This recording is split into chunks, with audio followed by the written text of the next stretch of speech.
माता रानी दोस्तों, मैं नीता आपके अपने चैनल नीता विक्रम में आपका स्वागत करती हूँ। अहोई अष्टमी व्रत की आप सभी को शुभकामनाएं। संतान की दीर्घ आयु हो, जीवन में सुख सौभाग्य की प्राप्ति हो, ऐसी कामना करने के लिए अहोई माता का जयकारा लगाएं। कमेंट सेक्शन में जय अहोई माता, जय पार्वती माता ज़रूर लिखिए। आज मैं आपको अहोई अष्टमी व्रत की पूरी विधि बताऊंगी। प्रसाद कैसे बनाना है, पूजा कैसे करनी है और पूजा का शुभ समय भी बताऊंगी। सबसे पहले हम पूजा का शुभ समय जान लेते हैं। वर्ष 2020 में 8 नवंबर 2020 की तारीख को अहोई अष्टमी का व्रत रखा जाएगा। आज रविवार का दिन है। शाम के समय पूजा का शुभ मुहूर्त है 5:38 से लेके 6:55 के बीच का। इस समय पे तारा उदय जब होता है तब उसे अर्घ्य दिया जाता है। तो तारा उदय का शुभ मुहूर्त है शाम में 6:02। इस दिन को काला अष्टमी के नाम से भी मनाया जाता है। तो चलिए अहोई अष्टमी के विषय में बात करते हैं। पूजा की तैयारी क्या है, पूजा की कथा क्या है, सभी बातें जानते हैं। अब दोस्तों यहाँ आप देख सकते हैं, मैंने थोड़ी बहुत जो भी मुझे सामान मिल पाया है उससे मैंने तैयारी करी है। आपसे जिस तरह भी यथाशक्ति ये व्रत हो पाए आप वैसे व्रत करिए। पूजा में यदि दोस्तों कोई सामान कम रह जाएगा तो उसकी पूर्ति माता रानी के सामने आप अपनी क्षमा प्रार्थना करके कर सकती हैं। आपके भाव सबसे ज़्यादा महत्वपूर्ण है। पूजा में सामान से भी ज़्यादा भाव का महत्व होता है। तो दोस्तों मैं कोशिश करूँगी अपने कम्युनिटी टैब पर आपके साथ अहोई माता का कैलेंडर शेयर करने की। इसके अलावा उनकी कथा भी मैं आपके साथ शेयर कर दूँगी। पर आप सिर्फ भक्ति भाव के साथ, यदि आपके पास कोई सामान नहीं है, अहोई माता का ध्यान करिए, एक यहाँ पे दीवा या फिर एक दिया जलाइए और पूजन करिए। इसी तरह से आप माता रानी की पूजा भी कर सकती हैं। आपको करवा मिल जाए, न भी मिले तो आप लोटे का प्रयोग कर लें। जो भी चीज़ें आपको मिल पाए आप उनसे पूजन करें। तो दोस्तों अब हम पूजन शुरू कर लेते हैं। सबसे पहले सभी चीज़ों पे थोड़ा सा फूल से पानी छिड़क के सभी को यहाँ पे आप शुद्ध कर लीजिएगा। मैं यहाँ पे कुशा का प्रयोग कर रही हूँ। बहुत सारे लोगों को कुशा नहीं मिलती है। आप पानी को या तो चम्मच से छिड़क दीजिए, हाथ से छिड़क दीजिए और शुद्ध कर दीजिए। जब सभी देवी देवता शुद्ध हो जाएंगे तो आप देख सकते हैं यहाँ पे मैंने अनाज पे गौरी गणेश की स्थापना करी है। ये पूजा की सुपारी से हमने गणेश बनाए हैं और ये गोबर की गौर है। अगर आपको गोबर की गौर नहीं मिलती है तो इसकी जगह आप एक सिक्का रख लीजिए, उनको भी हम गौर ही बोलते हैं। इनको सबको दोस्तों हमने शुद्ध कर लिया है। अब सबसे पहले हम दीपक प्रज्वलित कर लेंगे। आप देख सकते हैं यहाँ पे दीपक और धूप मैंने दोनों प्रज्वलित कर लिए हैं। अहोई माता का ध्यान करिए। हे अहोई माता, हमारे बच्चों के सभी संकटों का नाश करें। माँ हमारी पूजा में पधारें और पूजा को ग्रहण करें। इसके बाद सभी देवी देवताओं को स्नान करा दें। अलग अलग स्नान कराने से ज़्यादा मैं एक साथ ही सबको स्नान करा रही हूँ। और फिर इसके बाद हम तिलक कर देते हैं। गौरी गणेश का सबका तिलक कर दीजिए। अहोई माता का भी तिलक कर दीजिए। अहोई माता की जो फ़ोटो है वहाँ पे आप देखेंगे उनके 8 कोष्ठक में यहाँ पे बच्चे बने हैं। इन सब का पूजन आपको करना चाहिए। यदि आपने ऐपन बनाया है तो ऐपन से भी पूजा करी जाती है। ये ऐपन होता है, इसमें आटा और हल्दी मिलाकर पानी मिलाया जाता है और इससे पूजा करी जाती है। तो हम इससे भी पूजा करते हैं। सभी चीज़ों का पूजन कर दीजिए और इस तरह से अच्छे से सब पे चावल तिलक सब चढ़ा दीजिए। यहाँ पे आपको लक्ष्मी गणेश सब दिखेंगे, सबका पूजन कर लीजिए और इनका ध्यान करिए। और यहाँ पर अब हम जो भी हमारे पास क्या कहते हैं प्रसाद है, प्रसाद रखते हैं। तो दोस्तों जिस तरह से मैंने बताया था, करवा चौथ की पूजा में 4 पूड़ी और 4 पुए का प्रसाद होता है। अहोई अष्टमी की पूजा में ये जो पूड़ी और पुए हैं ये मैं आपको जल्दी से बनाना बता देती हूँ। तो चलिए जल्दी से गुलगुले और पूड़ी बनाना सीख लेते हैं। यहाँ पे 3 से 4 चम्मच आटा लीजिए, उसमें अप्रॉक्स 3 चम्मच आप शक्कर डाल दीजिए और पानी मिलाकर इसका एकदम देखिएगा फ्लोइंग कंसिस्टेंसी का आपको पेस्ट बनाना है। तेल गरम करके और उसमें इन पुओं को डालना है। मैंने शुरू में चम्मच से डाला पर मुझसे डालते नहीं बना, इसलिए मैं हाथ से जल्दी से आपको डाल के दिखा रही हूँ। ये पुए फूल जाते हैं, फ्लपी होते हैं और सॉफ्ट होते हैं। ये पुए बन गए हैं। अब हम पूड़ी बना लेते हैं। आटे में थोड़ा सा बेसन, नमक, अजवाइन और इसके अलावा हल्दी, लाल मिर्ची डाल दीजिए थोड़ा सा। और ये एकदम नमकीन पूड़ी जो होती है वैसा पूड़ी का टेक्सचर होता है। ये पूड़ी इस तरह से बना देते हैं। मैं छोटी छोटी पूड़ियाँ बना रही हूँ, इन्हें भी तल के निकाल लेते हैं। ये हो गया हमारा अभी का प्रसाद। देवी देवताओं को तिलक करने के बाद 8 पुए और 8 पूड़ी का प्रसाद रखा जाता है। ये देखिए, ये पुए हैं और ये पूड़ियाँ हैं। इनका प्रसाद हम करवों के ऊपर रखते हैं। ये जो हमारा करवा है, और हम अहोई माता को पूजते हैं। इस करवे के अंदर दोस्तों पानी भरा हुआ है, थोड़े से चावल डले हुए हैं और यहाँ पे ये 8 सीके लगाई हुई हैं। ये अहोई माता का प्रसाद है और यही प्रसाद हम यहाँ कलश के ऊपर भी रखते हैं। ये पुए हैं, ये इस तरह से प्रसाद रखते हैं। दोस्तों, सेही के बच्चों के लिए यहाँ पर दूध और चावल का प्रसाद रखा जाता है। ये सेही के बच्चों के लिए रखा जाता है। और इसी तरह सभी देवी देवताओं के लिए थोड़ा सा मैंने यहाँ पर जो फल वगैरह है उनका प्रसाद रखा है। और सभी यहाँ पे मैं देवी जी पे, अहोई माता पे ये फूल चढ़ा रही हूँ। इस तरह से यहाँ पे पूजन करा जाता है। उसके बाद अहोई अष्टमी की व्रत की कथा सुनी जाती है। दोस्तों, ये स्याऊ है, ये एक तरह की लॉकेट होता है, ये मार्केट में मिलता है। इसे हम धागे में डालकर इस दिन पर पूजा करने के बाद बहुत सारी जगह पहना जाता है। और फिर जब दिवाली का दिन आ जाता है तब इसको उतार कर इसका गुड़ से और टीके से पूजन करके इसको उतार के रख दिया जाता है। ये स्याहू जब भी आपके यहाँ नई संतान पैदा होगी तब आपको पहनना होता है, या जब संतान की शादी होती है तब इसमें एक एक मोती नया जुड़ता जाता है। कई लोग तो इसमें हर साल नया मोती डलवाते हैं, तो ये आपकी श्रद्धा के ऊपर है।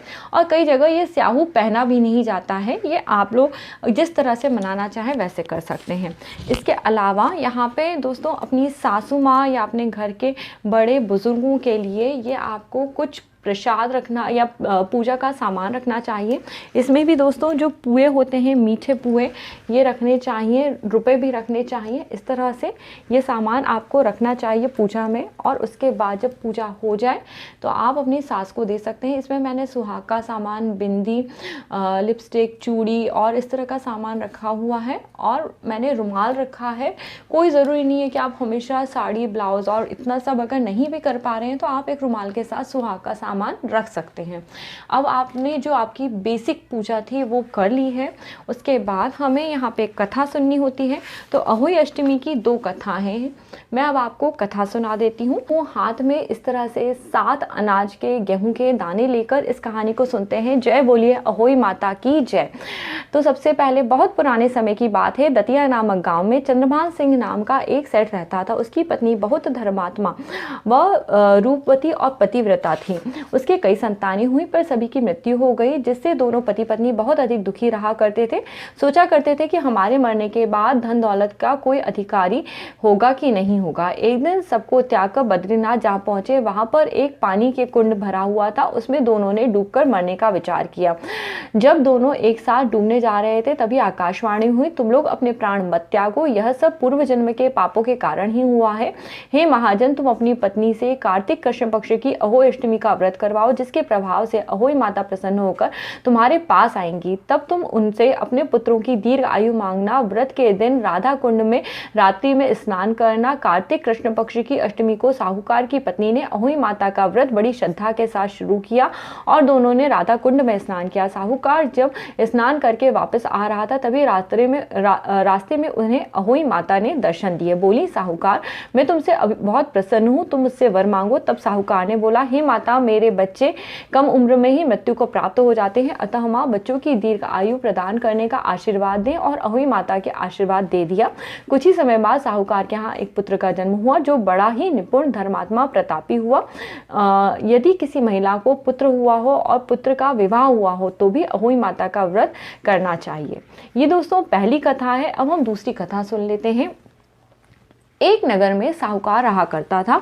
उसके 7 लड़के थे। एक दिन उसकी स्त्री खदान में मिट्टी खोदने के लिए गई। जो ही जाकर उसने वहां कुदाली मारी, त्यों ही सेही के बच्चे कुदाल की चोट से मृत्यु को प्राप्त हो गए। इसके बाद उसने कुदाल को स्याहू के खून से सना देखा तो सेही के बच्चे मर जाने का उसे बहुत ही दुख हुआ, पर वह विवश थी क्योंकि उसका यह काम था, उससे यह अनजाने में हो गया था। इसके बाद वह बिना मिट्टी लिए ही खेद करती हुई अपने घर आ गई। उधर इधर जब सेही ने आकर देखा, अपने सभी बच्चों को मरा हुआ देखा, तो वह बहुत विलाप करने लगी।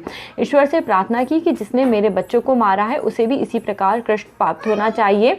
तत्पश्चात सेही के श्राप के कारण सेठानी के 7 लड़कों की एक ही साल के अंदर मृत्यु हो गई। इस प्रकार अपने बच्चों को असमय काल के मुंह में जाने पर सेठ सेठानी बहुत ही दुखी हुए। उन्होंने तीर्थ जाकर अपने प्राण गंवा देना ही उचित समझा। इसके बाद वे घर छोड़कर किसी तीर्थ की ओर चल दिए। खाने की और कोई ध्यान न देकर जब उनमें कोई भी शक्ति और साहस न रहा तब तक चलते ही रहे। जब वह पूर्णतया अशक्त हो गए तो अंततः मूर्छित हो गए।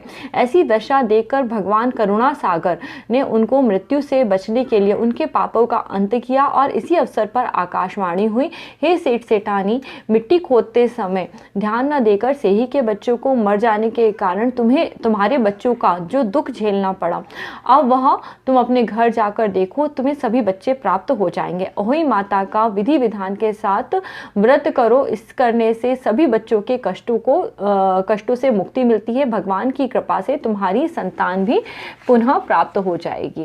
तो इस प्रकार आकाशवाणी सुनकर सेठ सेठानी कुछ आशान्वित हुए और भगवती देवी का स्मरण करते हुए घर की ओर चले गए। इसके बाद श्रद्धा भक्ति से न केवल अहोई माता का व्रत करा बल्कि गाय माता की सेवा भी आरंभ कर दी। जीवों पर दया भाव रखते हुए उन्होंने इस व्रत को करा और उनके सभी पुत्र, 7 पुत्र के साथ उनका घर पुत्र पौत्र सहित हरा भरा हो गया। वह अपने जीवन में सुखों को भोगकर स्वर्ग को चले गए। दोस्तों, अब अहोई माता की एक और कथा है जिसके अनुसार एक साहूकार था जिसके 7 बेटे थे, 7 बहुएं थी, 1 बेटी थी।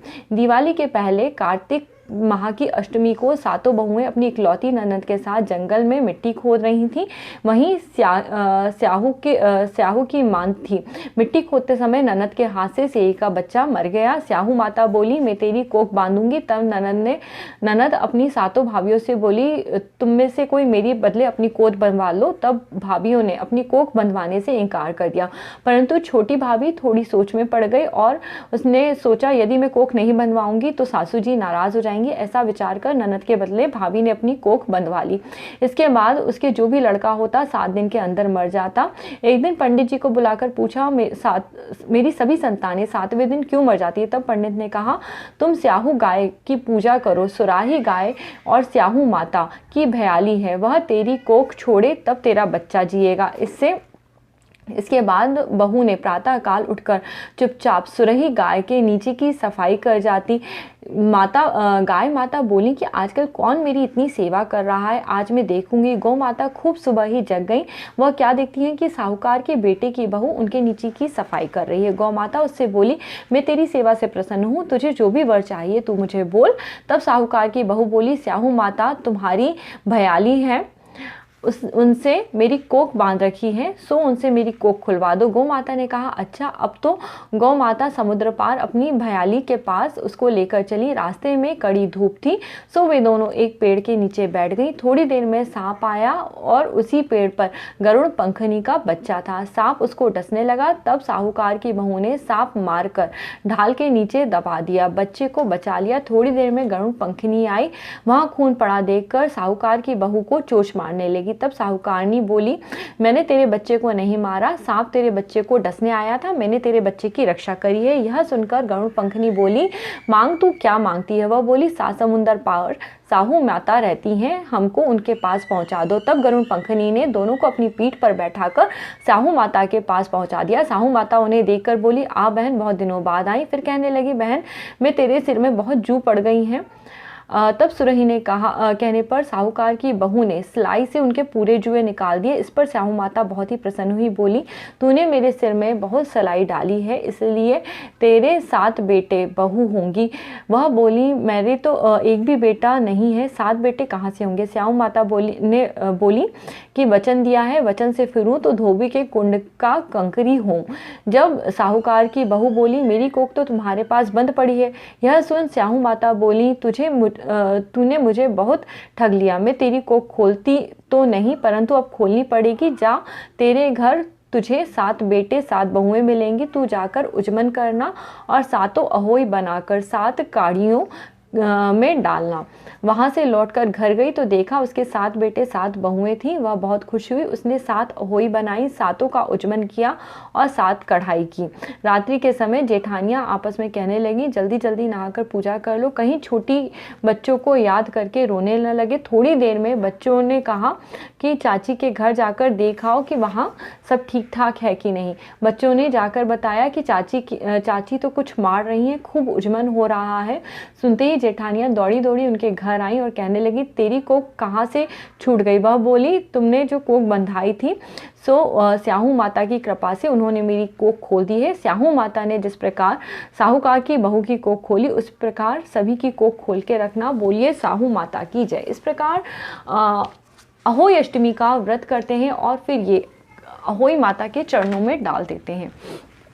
कथा सुनते हैं और उसके बाद ये करवा है, इसे ले जाकर बाहर चांद जो तारे हैं तारों पर इस तरह से छिड़कते हुए रोली, हल्दी और चावल चढ़ाते हैं और दिया दिखाकर उनकी पूजा करते हैं और उन्हें अर्घ देते हैं इस तरह से करवे से।